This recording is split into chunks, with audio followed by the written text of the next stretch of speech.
Movie की शुरुआत में एक बिल्डिंग को दिखाते हैं जिसमें आग लगी होती है और पूरी बिल्डिंग धुएं से भरी होती है। हमारा हीरो किम उस बिल्डिंग से एक बच्ची को बचाता है और उसे एक रस्सी की मदद से ला रहा है। तभी उस रोप में भी आग लग जाती है और किम का साथी उसे अपना हाथ पकड़ने को कहता है, पर इतने में रस्सी पूरी तरह से जल जाती है और वे दोनों ही धड़ करके नीचे गिर जाते हैं। तभी हमें किम के गिरने का स्लो मोशन दिखाते हैं। गिरते वक्त उसकी आंखों के सामने बचपन से लेकर अब तक उसकी लाइफ में जो भी हुआ होता है वो सारे दृश्य आते हैं। नीचे गिरकर उसकी आंखें खुल जाती हैं और वो सोचता है शुक्र है मुझे कुछ नहीं हुआ, और वो देखता है कि वो बच्ची भी सुरक्षित होती है और अपने पेरेंट्स के पास भाग रही होती है। अब वो उठता है और उस बच्ची के पास जाकर उसका नाम पूछता है कि आपका नाम क्या है, पर कोई उसको देखता ही नहीं। वो हैरान हो जाता है कि मुझे कोई देख क्यों नहीं रहा। इतने में कोई उसका नाम पुकारता है, शायद उसी बच्ची ने मुझे बुलाया होगा। ऐसा सोचकर वो उस लड़की से कहता है, मेरा नाम किम है, तुम्हारा नाम क्या है बेटी। इस बार भी कोई उसे मुड़कर नहीं देखता। इन सबको क्या हो गया है, ऐसा सोचकर वो दूसरी ओर देखता है जहाँ दो लोग खड़े होते हैं।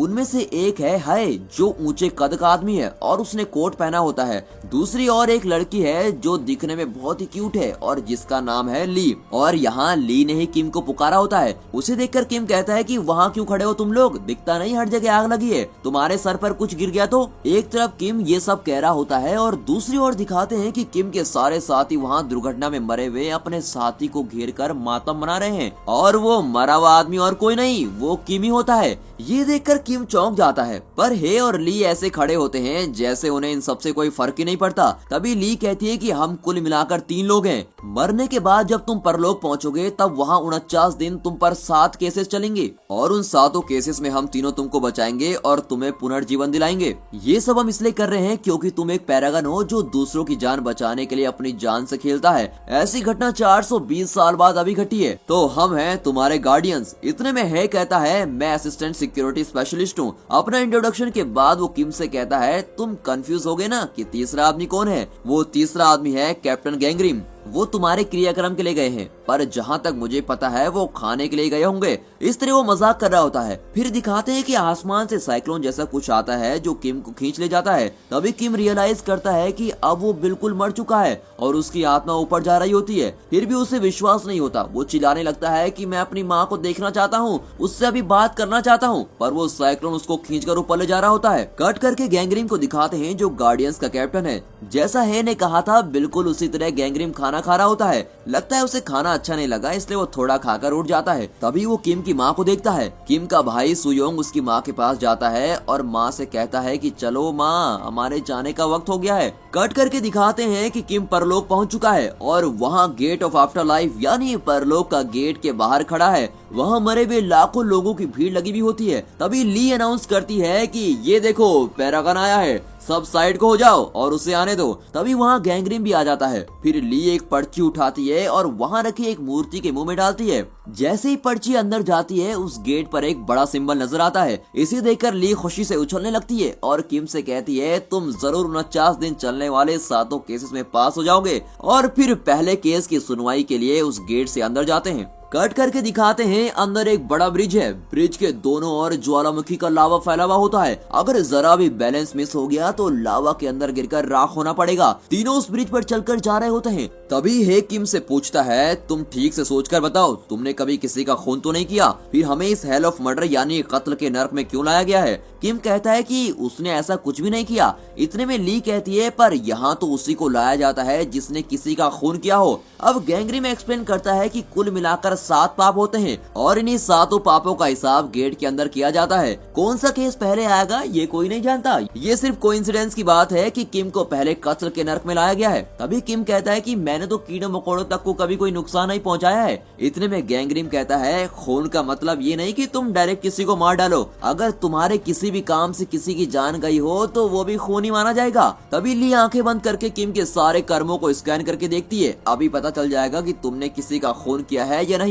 कट करके हमें एक फ्लैशबैक दिखाते हैं जिसमें किम अपने साथ काम करने वाले एक आदमी को मरने से बचा नहीं पाता। इस तरह किम उस आदमी का मौत का कारण बन गया होता है। अब कट करके दिखाते हैं जहाँ किम खड़ा होता है वहाँ एक सर्कल बनता है और वो जगह अलग होने लगती है। नीचे लावा भरा हुआ होता है और उसमें कई लोग गिरकर तड़प रहे होते हैं। उनमें से कई लोग किम के पास आकर उससे मदद मांगते हैं कि प्लीज हमारी मदद कीजिए। किम के लिए मदद करना कोई नई बात तो थी नहीं और वो खुशी से उन लोगों की मदद करने की कोशिश करता है। तभी वहाँ कत्ल का देवता यानी पहला जज प्रकट होता है और किम से पूछता है तुमने इन लोगों को बचाने की जरूरत कैसे की। उसकी गरजती भी आवाज को सुनकर वो किम गिड़गिड़ाने लगता है। कत्ल के देवता के पास दो वकील भी होते हैं। उनमें से एक बूढ़ा होता है जो देवता को बताता है कि इस आदमी ने अपने साथ काम करने वाले आदमी को भी नहीं बचाया, इसी की वजह से वो ऑफिसर मर गया था। ये बेशक एक बहुत बड़ा जुर्म है माय लॉर्ड। इस तरह वो फिल्मी वकीलों जैसा डायलॉग बोल रहा होता है। अब दूसरे वकील को दिखाते हैं जो मोटा होता है और देखने में बहुत खाते पीते खानदान का लगता है। उसे कहीं पर भी सो जाने की आदत होती है। अब बूढ़ा वकील आवाज देकर उस मोटे को उठाता है। वो भी नींद से उठकर रटा हुआ डायलॉग बोलता है कि यस योर ऑनर, ये अपने साथी की मौत का कारण बना है और इसे कम से कम 50 साल की सजा तो होनी चाहिए। अब कत्ल का देवता गुस्से में आकर कहता है पता नहीं तुम वकील कैसे बन गए। वो आदमी एक पैरागॉन है जो अपनी जान पर खेलकर दूसरों की जान बचाता है और इसलिए इसे कम से कम सजा मिलनी चाहिए। क्या तुम्हें इतना भी नहीं मालूम? मोटा वकील बहुत शर्मिंदा होता है और अब 50 की जगह 5 साल की सजा के लिए रिक्वेस्ट करता है। अब किम के गार्डियंस उसके पक्ष में बोलते हैं ऑब्जेक्शन योर ऑनर। ऐसा कहकर गैंगग्रिम अपनी आर्गुमेंट शुरू करता है। तभी हमें फिर से एक फ्लैशबैक दिखाते हैं जिसमें किम का साथी ऑफिसर उससे कहता है कि तुम मेरी फिक्र छोड़ो और दूसरे लोगों को जान बचाने की कोशिश करो। इसके बाद किम उस ऑफिसर को वहीं छोड़कर जाता है और उस फायर एक्सीडेंट में फंसे हुए 8 लोगों की जान बचाता है। गैंगग्रिम में सारी डिटेल्स कत्ल के देवता को बता रहा होता है। ये सुनकर कत्ल का देवता कन्विंस हो जाता है और कहता है तुमने अपने साथी को नहीं बचाया, ये तुम्हारी गलती जरूर थी, पर उस दिन तुमने 8 लोगों को जो बचाया इससे मैं काफी खुश हूँ और तुम्हारी कोई गलती थी भी नहीं। इस पहले इम्तिहान में तुम पास हो और तुम अगले केस की सुनवाई के लिए आगे बढ़ सकते हो।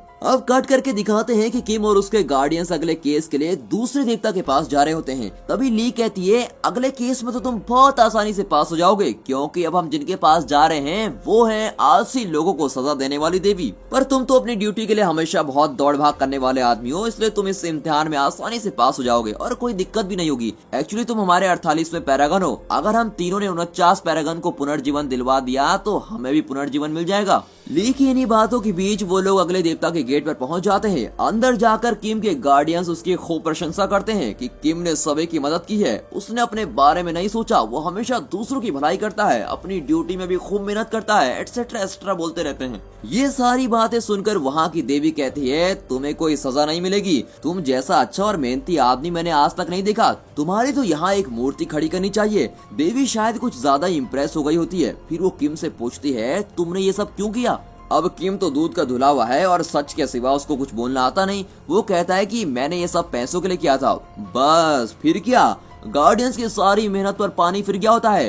देवी गुस्से में आकर कहती है सिर्फ पैसों के लिए तुमने ये सब किया, तुम्हें सजा जरूर मिलेगी। ऐसा कहकर वो उस लड़की की बोट को अलग कर देती है जिस पर किम खड़ा हुआ होता है। वो अकेला उस पर बहुत दूर जा रहा होता है। वो जिस ओर जा रहा होता है वहाँ भारी पत्थरों से बनी एक मशीन चल रही होती है जिसके नीचे हजारों लोग कुचल रहे होते हैं। उसे देखकर किम बहुत घबरा जाता है। तभी गैंगग्रिम और हे उसे बचा लेते हैं और उस देवी से पूरी बात बताते हैं कि उसने ऐसा क्यों किया था। एक्चुअली किम की माँ बहुत बीमार थी। इतना ही नहीं, उसके भाई की कॉलेज फीस भी बहुत ज्यादा थी, इसलिए किम को दिन रात एक करके काम करना पड़ता था। इसलिए उसने कहा था कि वो पैसों के लिए ये सब कर रहा था। इस तरह किम के गार्डियंस उस देवी को पूरी कहानी विजुअल में दिखाते हैं। विजुअल देखकर देवी फिर से मेहरबान हो जाती है और कहती है बच्चे तुम सचमुच अच्छे इंसान हो, लो मैं तुम्हें इस एग्जाम में पास करवाती हूँ। इस तरह किम अब 2 केस में पास हो जाता है और अब अगले की ओर बढ़ते हैं। कट करके दिखाते हैं कि वे तीसरे गेट की ओर एक बोट में जा रहे होते हैं। तभी वहाँ कई मॉन्स्टर्स उन पर हमला करते हैं, पर गैंगग्रिम और उसके साथी उनसे खूब लड़ते हैं और किम को उनसे बचाते हैं। तभी गैंगग्रिम किम से कहता है कि तुम्हारे परिवार में कोई मर गया है और उसकी आत्मा धरती पर ही घूम रही है, उसी की वजह से ऐसे मॉन्स्टर्स हम पर अटैक कर रहे हैं। अगर ऐसा ही चलता रहा तो पुनर्जीवन के लिए दिया गया टाइम जल्दी खत्म हो जाएगा, पर इसका सोल्यूशन है मेरे पास। मैं अभी धरती पर जाकर देखता हूँ कि वो आत्मा किसकी है और उसे ठिकाने लगा कर आता हूँ। तब तक हे और ली तुम्हारा ख्याल रखेंगे। इस तरह किम को दूसरे गार्डियंस को सौंपकर गैंगग्रिम धरती के लिए निकलता है। कट करके धरती को दिखाते हैं जहाँ किम के परिवार का एक सदस्य मर गया है और वो और कोई नहीं, वो किम का भाई सुयोंग ही होता है। फिर गैंगग्रिम अपनी तलवार निकालता है और उस सुयोंग की आत्मा को परलोक ले चलता है, पर वो सुयोंग अपने भाई जैसा मासूम नहीं होता। उसकी आत्मा गैंगग्रिम को चकमा देकर भाग जाती है। गैंगग्रिम भी उसको छोड़ता नहीं और उस आत्मा को खूब चेज करता है। और दोस्तों ये सीन मूवी में बहुत ही खतरनाक तरीके से पिक्चराइज किया गया है। बहुत चेज करने के बाद सुयोंग की आत्मा गैंगग्रिम के हाथ में आ जाती है। कट करके परलोक में किम को दिखाते हैं। गार्डियंस के साथ जा रहे किम पर वो मॉन्स्टर्स फिर से हमला करने लगते हैं। गार्डियंस को अब चिंता होने लगती है क्योंकि गैंगग्रिम अभी लौटा नहीं होता और उन्हें अकेले ही मॉन्स्टर्स का सामना करना होता है। तभी अचानक वहाँ बहुत बड़े दो रूप दिखाई देते हैं और वो उन मॉन्स्टर्स को मारकर भगा देते हैं। वो रूप साक्षात देवताओं के देवता का होता है, उसी ने इन तीनों को बचाया होता है। उस देवता को देखकर गार्डियन सर झुकाकर उन्हें प्रणाम करते हैं, लेकिन वो किम वैसा का वैसा ही खड़ा रहता है, पर गार्डियंस उसे भी जबरदस्ती प्रणाम करवाते हैं। इतने में देवताओं का देवता पूछता है, ये तो पैरागन है ना, फिर इस तरह के मॉन्स्टर्स इसे क्यों सता रहे हैं? तभी गार्डियंस कहते हैं कि इस सिचुएशन को ठीक करने के लिए हमारा कैप्टन धरती पर जा चुका है और जल्द से जल्द सब कुछ ठीक करके वापस लौट आएगा। तो देवता कहता है, ठीक है, काम जल्दी जल्दी हो जाना चाहिए। जो आत्मा इस तरीके से घूम रही है उसको जल्दी से ठिकाने लगवाओ। देवता की बात सुनकर किम टेंशन में आ जाता है, क्योंकि उसके परिवार का सदस्य ही मरा होता है। गुस्से में वो देवताओं के देवता का शर्ट पकड़ता है और उसे डांटता है। ये देखकर गार्डियंस टेंशन में आ जाते हैं कि ये कर क्या रहा है और जल्दी से किम को देवता से दूर करते हैं। फिर वे देवता से माफी मांगते हैं, पर देवता किम को कुछ नहीं करता। वो गार्डियंस को जरा सा डांटता है कि ये आदमी पागल है क्या, इस तरह क्यों बिहेव कर रहा है। फिर देवता वहाँ से चला जाता है। कट करके दिखाते हैं कि अब वे अगले जज के पास पहुँचते हैं। वहाँ एक लड़की लॉलीपॉप खा रही होती है। एक्चुअली वही यहाँ की देवी है जो दूसरों को धोखा देने वालों के केस की सुनवाई करती है। और वहाँ भी एक वकील होता है। वो किम को फंसाने की पूरी कोशिश करता है और कहता है, इस आदमी ने एक छोटी बच्ची के साथ धोखा किया है। ये उस बच्ची को उसके डैडी की तरह लेटर्स भेजता रहा, एक नहीं दो नहीं पूरे 98 लेटर्स भेज चुका है। इसी एक वजह से इस आदमी को सजा मिलनी चाहिए। किम भी मान जाता है और कहता है, हाँ वो बहुत छोटी बच्ची थी, इसीलिए उसका दिल रखने के लिए मैंने उसे लेटर्स भेजे थे। इस पर लॉलीपॉप वाली देवी जो खुद बच्ची है वो किम को सजा सुनाती है। सजा ये होती है कि किम का जीभ काट दिया जाए। गार्डियंस कुछ भी नहीं कर पाते और गैंग्रिम भी अभी धरती से नहीं लौटा था। अब गार्डियंस किसी तरह गैंग्रिम को कांटेक्ट करते हैं। गैंग्रिम अपना माइंड ली के माइंड से लिंक करता है और उसके द्वारा बोलने लगता है। वो कहता है कि हमें ये केस लड़ने का एक आखिरी मौका दीजिए। किम ने न सिर्फ उस लड़की को लेटर्स भेजे थे, बल्कि अपनी खुद की माँ को भी 15 साल तक ये झूठे लेटर्स भेजता रहा।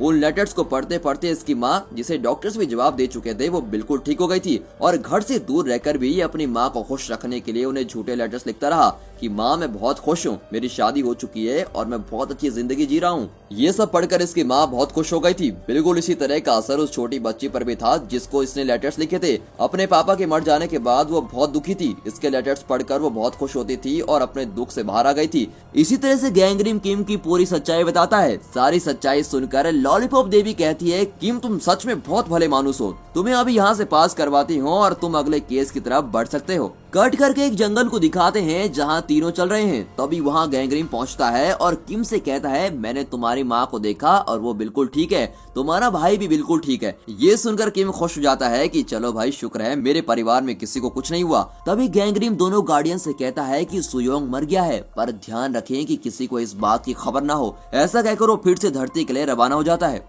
कट करके दिखाते हैं कि सुयोंग के साथ क्या हुआ था। सुयोंग एक सोल्जर होता है। वो रात को एक वॉच टावर पर खड़ा उस एरिया को गार्ड कर रहा होता है। उसके साथ एक जूनियर सोल्जर भी होता है जो बहुत डरा हुआ होता है। सुयोंग उसकी हिम्मत बढ़ाता है और उसे मोटिवेट करते हुए उसे गले लगाता है, पर तभी वो जूनियर सोल्जर गलती से गन का ट्रिगर दबा देता है। सुयोंग को गोली लगती है और उसके मुंह से भी खून निकलने लगता है। इस हालत में भी वो अपने जूनियर को बचाना चाहता है और कहता है, तुम सिर्फ कर्नल को फोन कर दो, दूसरे किसी को कुछ भी मत बताना, वरना तुम मुश्किल में फंस जाओगे। फिर कर्नल वहाँ पहुँचता है और सुयोंग को देखकर वो घबरा जाता है, क्योंकि उसी ने दोनों को यहाँ खड़ा किया था। उसे इस बात का भी डर था कि उस पर इंक्वायरी होगी कि उसने जूनियर सोल्जर को ऐसी रिस्की जगह को गार्ड करने के लिए क्यों रखा था। इन सब बातों से बचने के लिए उस जूनियर सोल्जर के साथ मिलकर वो एक प्लान करता है कि सुयोंग को कहीं दफना देना चाहिए। कट करके किम को दिखाते हैं। अब वो तीनों अटलांटिक जैसी किसी बर्फीली जगह पर चल रहे होते हैं। तभी अचानक वहाँ स्नो स्टॉर्म होने लगता है और कई अड़चने भी आने लगती है। किम पूछता है, मेरे परिवार में तो सब ठीक है, पर इस तरह की अड़चने क्यों आ रही है?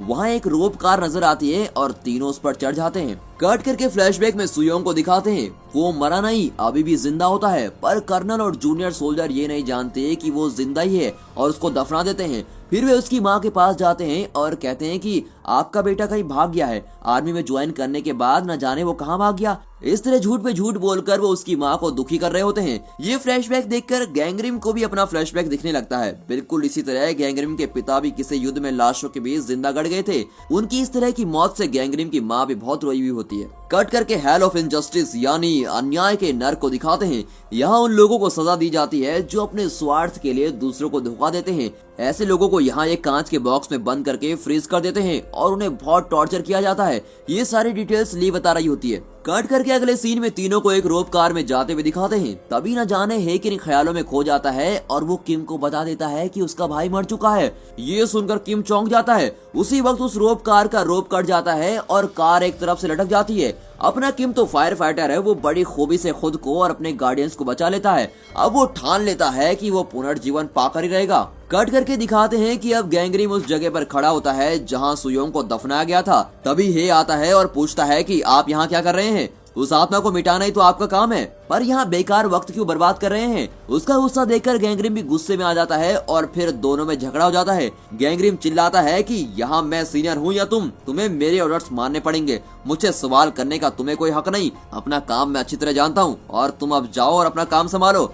हे भी बिना सवाल किए वहाँ से चला जाता है। कट करके दिखाते हैं कि किम और गार्डियंस अगले गेट के अंदर जा रहे हैं। ये जगह हेल ऑफ बिट्रायल यानी विश्वासघात का नर्क है। यहाँ भी एक देवी जज है। एक पैरागन होने के नाते किम को यहाँ फ्री पास मिल जाता है। इस इम्तिहान में भी किम बिना ज्यादा मेहनत किए पास हो जाता है। कट करके दिखाते हैं कि गैंगरिम धरती पर उस जूनियर सोल्जर को देखता है जिसने गलती से सुयोंग पर गोली चलाई थी। कर्नल ने उस सोल्जर को कुछ दिन की छुट्टी दी होती है और पैसे दे दिए होते हैं और कहता है जाओ मजे करो, तब तक यहाँ सब ठीक हो जाएगा और तुम्हारा जी भी हल्का हो जाएगा। ये दृश्य सुयोंग की आत्मा देख रही होती है। कट करके दिखाते हैं कि वो सोल्जर एक पब में जाकर खूब पीकर एंजॉय कर रहा होता है। सुयोंग की आत्मा उसे मारने की कोशिश करती है, पर गैंगरिम को वहाँ देखकर वो आत्मा वहाँ से भाग जाती है। पर गैंगरिम उसका लगातार पीछा करता है और आखिर में उसे पकड़कर एक बिल्डिंग से बांध देता है। फिर गैंगरिम उससे कहता है देखो तुम जो करने जा रहे हो वो बिल्कुल गलत है। अगर तुम बदला न लेने का वादा करो तो मैं तुम्हें पुनर्जीवन दिला सकता हूँ। तुम कुछ दिन सब्र करो। आत्मा कहती है मैंने कितनी तकलीफें सही हैं इसका तुम्हें बिल्कुल भी अंदाजा नहीं है। मैं तो उन लोगों से बदला जरूर लूंगा। ऐसा कहकर वो आत्मा फिर से एक बार गैंगरिम से बचकर भाग जाती है। कट करके उस सोल्जर को दिखाते हैं जो सीधे कर्नल के पास वापस जाता है और कहता है मुझसे ये सब नहीं होगा, मैं बहुत ही गिल्टी फील कर रहा हूँ, मैं मर जाना चाहता हूँ। कर्नल उसे डांटता है तुम ये क्या बकवास कर रहे हो, ये उतना बड़ा पाप भी नहीं जितना तुम समझ रहे हो। इस तरह उसे समझाकर वहाँ से भेज देता है। ये सब कुछ सुयोंग की आत्मा देख रही होती है। कट करके किम और गार्डियंस को दिखाते हैं। गैंगरिम कह रहा होता है कि सुयोंग की आत्मा बहुत जिद्दी है। यहाँ सब कुछ ठीक चलने के लिए ये जरूरी है कि उसकी आत्मा को खत्म कर दिया जाए। ये सुनकर किम दौड़कर चला आता है और गैंगरिम के पैरों पर गिरता है कि प्लीज मेरे भाई को कुछ मत करना, उसे भी यहाँ लाकर पुनर्जीवन दिला दीजिए ना। इस तरह किम गैंगरिम से विनती करने लगता है। कट करके दिखाते हैं कि धरती पर रात हो चुकी है। तब वो जूनियर सोल्जर किम के घर जाता है और किम की माँ के सामने शराब पीने लगता है। ये देखकर किम की माँ दरवाजा बंद कर देती है। फिर वो सोल्जर एक पर्ची घर के अंदर डालकर वहाँ से भाग जाता है। किम की माँ उसे खोलती है तो उसमें एक मैप होता है जिसमें एक जगह पर एक्स मार्क होता है और एक्स मार्क वाली जगह पर सुयोंग को दफनाया गया था। कट करके दिखाते हैं कि जूनियर सोल्जर खुद को फांसी लगाने की कोशिश कर रहा होता है। ये दृश्य गैंगरिम और सुयोंग की आत्मा दोनों ही देख रहे होते हैं। तब सुयोंग उस सोल्जर के बारे में समझ जाता है और उसे यकीन हो जाता है कि इसने अनजाने में ही गोली चलाई थी और उस घटना के बाद बेचारा बहुत ही पछता रहा होता है। इसे मैं मरने नहीं दूंगा। ऐसा सोचकर सुयोंग की आत्मा गैंगरिम से उस आदमी को किसी तरह बचाने को कहती है। तब गैंगरिम उससे कहता है कि मुझसे प्रॉमिस करो कि तुम मेरी बात मानोगे तभी मैं इसे बचाऊंगा। सुयोंग की आत्मा मान जाती है। फिर गैंगरिम उस सोल्जर को बचा लेता है।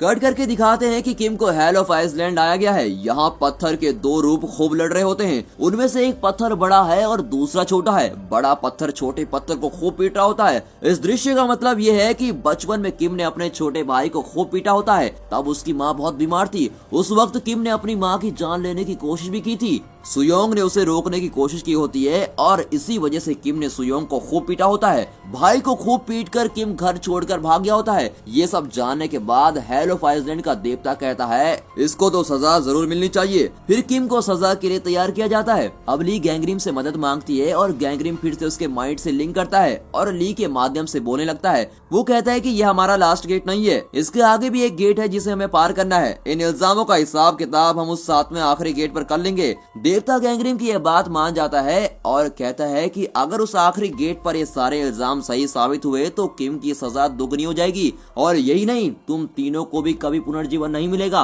और तुम्हारी सारी पावर छीन ली जाएंगी। गार्डियंस कुछ देर सोचते हैं और आखिर में फिर मान ही जाते हैं। कट करके धरती पर गैंगरिम को दिखाते हैं। वो सुयोंग की आत्मा को उसी के शरीर में जाने को कहता है। उसकी आत्मा वैसे ही करती है और सुयोंग जिंदा हो जाता है। कट करके किम की माँ को दिखाते हैं जो उस मैप को लेकर सुयोंग को ढूंढ रही होती है। होती है। वो कर्नल के पास जाती है और उसे मैप दिखाकर कहती है मेरा बेटा कहीं नहीं भागा है, वो इसी जगह पर है। इस पर कर्नल शॉक हो जाता है और वो किम की माँ को वहाँ से भगाने की कोशिश करता है। ये देखकर सुयोंग क्या चुप बैठने वाला था, वो फिर से आत्मा का रूप ले लेता है और कर्नल को साइक्लोन की तरह अटैक करने लगता है। गैंग्रीन भी उसे कंट्रोल नहीं कर पाता और हे को अपनी मदद के लिए बुलाता है। दोनों मिलकर बड़ी मुश्किल से सुयोंग को शांत करवाते हैं। कट करके दिखाते हैं कि अब किम आखिरी गेट के अंदर जा चुका है। यहाँ का जज है देवताओं का भी देवता, ये वही देवता है जिसकी शर्ट पकड़कर किम ने बुरी तरह से उसको डांटा होता है और यही आखिरी जज भी होता है और वो किम को झट से सजा सुनाने लगता है। गैंग्रीन पूछता है हे देवता, बिना सुनाए कि आप सजा कैसे सुना सकते हैं? तो देवता कहता है इसने अपनी माँ की जान लेने की कोशिश की थी, इतना ही नहीं इसने अपनी गलती के लिए अपनी माँ से माफी भी नहीं मांगी थी, इसे सजा देने के लिए इससे बड़ी और क्या वजह हो सकती है? तभी ली बीच में बोलती है कि उसने सिर्फ मारने की तो कोशिश की थी, मारा तो नहीं था। इतना ही नहीं ये बात उसकी माँ जानती नहीं कि इसने ऐसी हरकत की थी और ये उसका बचपना था जिससे किसी को भी नुकसान नहीं पहुंचा है। देवता बिगड़ जाता है और कहता है कि कौन कहता है उसकी माँ को नहीं पता, उसकी माँ उस वक्त होश में थी पर दिल से वो माँ उसी वक्त मर चुकी थी जब उसे पता चला होगा कि उसका बेटा उसकी जान लेने की कोशिश करता है। मैं इसे जरूर सजा दूंगा। इन सब के बीच किम को जब पता चलता है कि उसकी माँ उस वक्त होश में थी और उसकी सारी हरकतें देख रही थी, उसका तो पूरा शरीर सुन्न हो जाता है। वो चीख चीख कर रोता बिलखता हुआ देवता के पैर में गिर पड़ता है और उससे कहता है मुझे किसी तरह मेरी माँ से मिलवा दीजिए प्लीज, मैं उनसे माफी मांगना चाहता हूँ, ये मेरी आखिरी ख्वाहिश है। उसका रोना धोना देवता को जरा भी कन्विंस नहीं करता और वो कहता है तुम्हारे पास 15 साल का टाइम था पर तुमने अपनी माँ से माफी मांगने के लिए कुछ पल भी नहीं निकाल पाए। मरने के बाद तुम सोच रहे हो कि माँ से माफी मांगनी है। ऐसा कहकर देवता किम पर बहुत ही गुस्सा होता है। कट करके दिखाते हैं कि सुयोंग और गैंग्रीन नीचे धरती से किम और देवता की बातें सुन रहे होते हैं। कट करके देवताओं के देवता को दिखाते हैं जिसके चारों ओर भूकंप हो रहा होता है। तभी वहाँ की मिट्टी में किम की माँ का रूप दिखता है। एक्चुअली सुयोंग की आत्मा उसकी माँ के सपने में जाकर कहती है कि माँ मैं अब तुमसे नहीं मिल पाऊंगा, अब मुझे परलोक में नौकरी मिल गई है। इस पर उसकी माँ रोते हुए उसे विदा करती है। तब सुयोंग माँ से कहता है तुम्हें याद होगा कि कई साल पहले किम भैया ने तुम्हें जान से मारने की कोशिश की थी, तुम शायद भूल भी गई होगी पर किम कई सालों से इस बात पर पछता रहा है। बचपन में की गई उस गलती के लिए वो वहाँ दिन रात काम कर रहा था और हमें पैसे भी भेज रहा था। वो हर दिन उस बात को सोचकर मर रहा है। इस तरह सुयोंग किम के बारे में अपनी माँ को बता रहा होता है। उसकी माँ कहती है मुझे उससे कोई शिकायत नहीं है, गलती तो मेरी थी कि मैं तुम दोनों की देखभाल ठीक तरीके से नहीं कर पाई, मुझे माफ कर दो बेटा, प्लीज माफ कर दो। ऐसा कहकर वो सुयोंग को गले लगाकर रोने लगती है। ये पूरा दृश्य परलोक में किम, गार्डियंस और वो देवताओं का देवता देख रहे होते हैं। इस पर किम अपनी माँ के रूप को गले लगाकर खूब रोने लगता है और अपनी माँ से माफी मांगता है।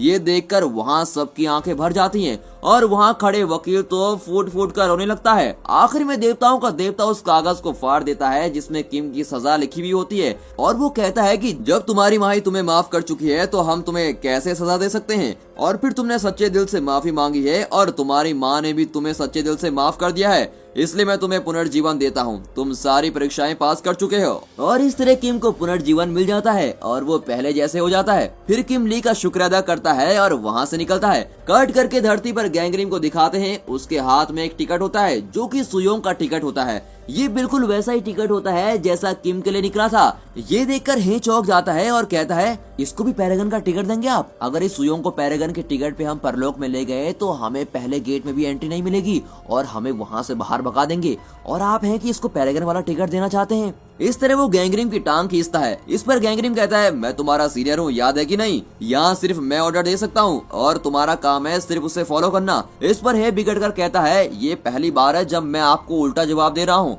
इससे पहले मैंने आपकी कभी बात टाली है क्या? उसका सवाल सुनकर गैंग्रीन सोच में पड़ जाता है। तभी उसे रियलाइज होता है कि एक बार पहले जब हे ने उसका ऑर्डर फॉलो करने से इनकार किया था वो एक्चुअली हे नहीं था। देवताओं के देवता हे का रूप लेकर गैंग्रीन से झगड़ा किया हुआ होता है और देवताओं ने इसलिए ऐसा किया होता है क्योंकि धरती पर जिस काम के लिए गैंग्रीन आया था उसे पूरा किए बगैर वो बेवजह सुयोंग की आत्मा के साथ लुका छिपी खेलकर वक्त बर्बाद कर रहा था। ये बातें अब गैंग्रीन साफ साफ समझ जाता है। कट करके किम की माँ को दिखाते हैं। उसके नाम एक पार्सल आया होता है और उस पार्सल को गैंग्रीन डिलीवर करता है। उस पार्सल में एक राइस कुकर होता है जो किम ने अपनी माँ के लिए खरीदी थी। कुकर के अंदर एक चिट्ठी होती है जो किम ने आखिर में अपनी माँ को लिखी थी। उस चिट्ठी में किम ने अपनी माँ से अपनी सारी गलतियों के लिए माफी मांगी होती है और उसमें ये भी लिखा होता है कि उसने माँ को जान से मारने की कोशिश क्यों की थी। उस वक्त वो बहुत कम उम्र का था, उसकी माँ बहुत बीमार थी और उसके बचने का कोई चांस नहीं था। इसीलिए किम अपनी सोती हुई माँ को बिना तकलीफ दिए मारकर खुद को और अपनी फैमिली को भी खत्म करने वाला था और यही उसका प्लान था। पर उस दिन सुयोंग ने उसे देख लिया था और इसी वजह से वो घर छोड़कर भाग गया था।